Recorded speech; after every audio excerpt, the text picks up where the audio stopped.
அஸ்ஸலாமு அலைக்கும். இன்றைக்கி ராபியா குக்கிங்கில் என்ன செய்கிறேன் அப்படின்னு பார்த்தீங்கன்னா, கத்திரிக்காய் பருப்பு அரிசி சேர்த்து ஒரு சாதம் செய்யப்போகிறேன். அதாவது பிசிபேல பாத் செய்ய போகிறேன். அது எப்படி செய்கிறது அப்படின்னு சொல்லிட்டு பார்க்கலாம்.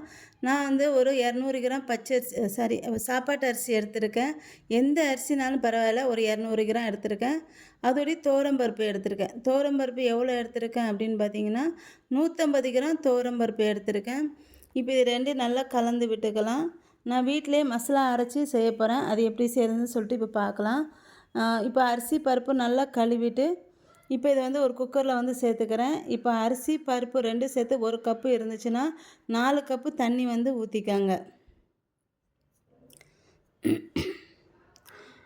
இதில் கொஞ்சம் தேவையான அளவு உப்பு கொஞ்சமாக சேர்த்துக்கங்க. சேர்த்துட்டு தண்ணி 4 கப் தண்ணி சேர்த்துக்கலாம். இப்போ இதை மூடிட்டு ஒரு 4-5 விசில் 5-6 விசில் குக்கரில் வச்சிடலாம்.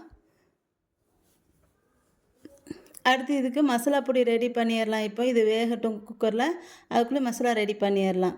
இப்போ ஒரு பேன் வச்சுருக்கேன். இதில் ஒரு 2 ஸ்பூனு கடலைப்பருப்பு சேர்த்துக்கிறேன். அதே அளவு 2 ஸ்பூனு உளுந்தம்பருப்பு சேர்த்துக்கணும். இப்போ 2 லைட்டாக வறுத்துட்டு இதில் 1 ஸ்பூன் மல்லி சேர்த்துக்கிறேன். அடுத்து 1/4 ஸ்பூன் வெந்தயம் சேர்த்துக்கோங்க. சேர்த்துட்டு லைட்டாக வறுத்துக்கிட்டே இருக்கணும். இது வறுத்துட்டே இருக்கும்போது லோ ஃப்ளேமில் வச்சுக்கோங்க. வச்சுட்டு அடுத்து இதில் 1 ஸ்பூன் சீரகம் சேர்த்துக்கணும். அதாவது வறுத்துட்டேட்டு செய்யுங்க, ஏன்னா எல்லாம் டக்குன்னு கரிஞ்சிடும். அதனால் அடுத்து 3 காஞ்ச மிளகா சேர்த்துருக்கேன். 3 காஞ்ச மிளகா சேர்த்துட்டு ஒரு 2 துண்டு பட்டை, இந்த மாதிரி 2 துண்டு பட்டை சேர்த்துக்கோங்க. அதேமாதிரி 2 லவங்கம், ஏலக்காய் வேண்டாம், 2 லவங்கம் சேர்த்துக்கோங்க. இப்போ இது எல்லாத்தையும் நல்லா வறுத்துக்கலாம். வறுத்துட்டு இதில் பிரியாணி இலை ஒரு சின்னதாட்டு ஒரு இலை சேர்த்துக்காங்க. இதையும் சேர்த்து வறுத்துக்காங்க. அடுத்து இது வறுத்துட்டே இருக்கும்போது அடுத்து இதில் 1 ஸ்பூன் கசகசா சேர்த்துக்கணும். எல்லாத்தையுமே லோ ஃப்ளேமில் வச்சுக்கோங்க. லோ ஃப்ளேமில் வச்சுட்டே வருங்க, எல்லாம் சீக்கிரம் கரிஞ்சிடும். ஏன்னா ஜீரகம் கசகசாலாம் கரிஞ்சிடும். அதனால் அடுத்து இதில் 2 ஸ்பூன் தேங்காய் துருவல் சேர்த்துக்காங்க. சேர்த்துட்டு இதையும் சேர்த்து வறுத்துட்டு இதை ஒரு நல்லா வறுத்து எடுத்துகிட்டு ஆற வச்சுட்டு இது பொடி பண்ணி எடுத்துக்கணும். இதை இது லோ ஃப்ளேமில் வச்சு வறுத்துக்கிட்டே இருங்க. வறுத்துட்டு இப்போ ஆற வச்சு இதை பொடி பண்ணி எடுத்துக்கலாம். இந்த பாருங்கள், இந்த மாதிரி நான் பொடி பண்ணி எடுத்துருக்கேன். இப்போ அடுத்து கத்திரிக்காய், நான் ஒரு 4 கத்திரிக்காய் எடுத்துக்கிறேன். இந்த மாதிரி 4 கத்திரிக்காய் எடுத்துக்கோங்க. இதை சின்ன சின்னதாட்டு கட் பண்ணி சேர்த்துக்கலாம். இதில் இப்போது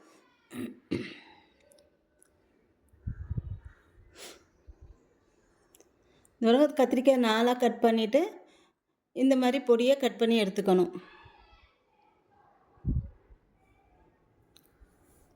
இப்போ இது ஒரு பக்கம் இருக்கட்டும். இதையும் நல்லா கழுவி எடுத்துகிட்டு வச்சுக்கலாம். இதை அடுத்து அரிசி பருப்பு வெந்துருச்சா பார்த்துடலாம். இப்போ இந்த பாருங்கள், அரிசி பருப்பு இந்த மாதிரி இந்த அளவுக்கு வெந்திருக்குது. இப்போ இதை எடுத்து வச்சிடலாம். இதுக்கு 4 தண்ணி கரெக்டாக இருக்கும். இப்போ மசாலா எல்லாத்தையும் தாளிச்சிடலாம். இப்போ திரும்ப ஒரு பேன் வச்சுருக்கேன். இதில் கொஞ்சமாக எண்ணெய் ஊற்றிக்கிறேன்.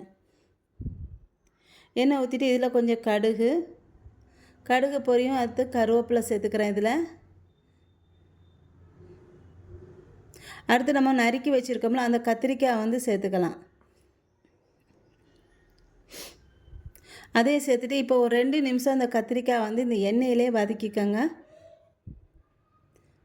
வதக்கிட்டு இதில் ஒரு 3 கிளாஸ் தண்ணி, அதான் 3 கப்பு தண்ணி ஊற்றிக்கிறேன். சின்ன கப்புக்கு 3 கப்பு தண்ணி ஊற்றிக்கோங்க. அடுத்து இதில் கொஞ்சம் உப்பு சேர்த்துக்கிறேன். ஏன்னா நம்ம பருப்பு சாதத்தில் கொஞ்சம் உப்பு சேர்த்துருக்கோம், இதில் கொஞ்சம் கம்மியாக சேர்த்துக்கலாம். அடுத்து பொடி பண்ணி வச்சுருக்க மசாலா இதையும் சேர்த்துட்டு இப்போ இது கொஞ்சம் ஒரு 2 நிமிஷம் நல்லா கொதிக்க விட்டுக்கோங்க.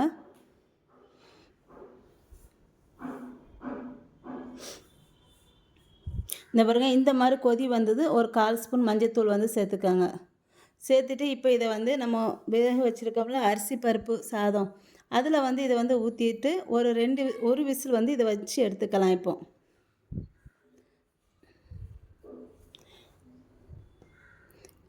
இப்போ சாதத்தில் இது எல்லாத்தையும் ஊற்றிடலாம். ஊற்றிட்டு நல்லா கிளறி விட்டுட்டு ஒரு விசில் வச்சு எடுத்துக்கோங்க. ஏன்னா கத்திரிக்காய் வேகணும், அதுக்காண்டி நம்ம ஒரு விசில் வச்சு எடுத்துக்கிறோம். பாருங்கள், இப்போ கத்திரிக்காய் எல்லாமே வெந்து ரெடி ஆயிடுச்சு. கடைசியாக கொஞ்சமாக நான் வந்து ஒரு புளி அளவு சாரி ஒரு கொட்டைப்பாக்கு அளவு புளி எடுத்து கரைச்சி வச்சுருக்கேன். அதை வந்து ஊற்றிக்கலாம். அவ்வளோதாங்க. இது நல்லா கிளறி விட்டுக்கோங்க. பருப்பு அதாவது பிசிபேல பாத்து வந்து ரெடி ஆயிடுச்சு. கடைசியாக கொஞ்சம் மல்லித்தழை தூவி இதை வந்து இறக்கிடலாம். அவ்வளோதாங்க. என்னோட இந்த வீடியோ உங்களுக்கு பிடிச்சிருந்தா லைக் அண்ட் கமெண்ட் ஷேர் பண்ணிக்கோங்க. என்னோட சேனலை மறக்காமல் சப்ஸ்கிரைப் பண்ணிக்கோங்க.